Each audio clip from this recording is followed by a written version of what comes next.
Stick around. I'm about to tell you 5 tricks for a low-maintenance landscape. Do you even know what kind of prepper you want to be?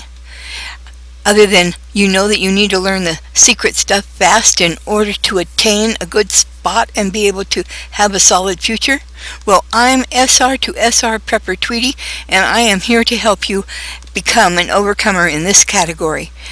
To do that, subscribe and check out the links below for free stuff.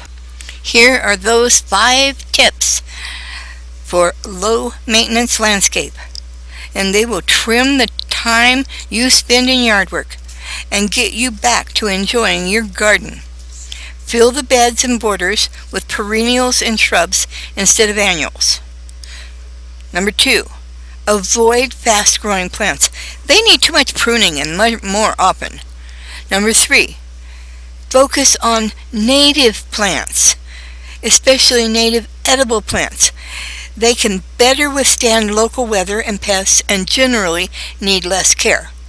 Number 4, opt for hardscaping like gravel and creeping ground cover instead of grass that you have to constantly be mowing. And last but not least, build your landscape elements like retaining walls out of stone or brick instead of wood timbers, because wood timbers are going to disintegrate over time. So you want something that's constant. So choose man-made materials like wood for your decks and fences. If you liked this secret stuff, click on the card above for more.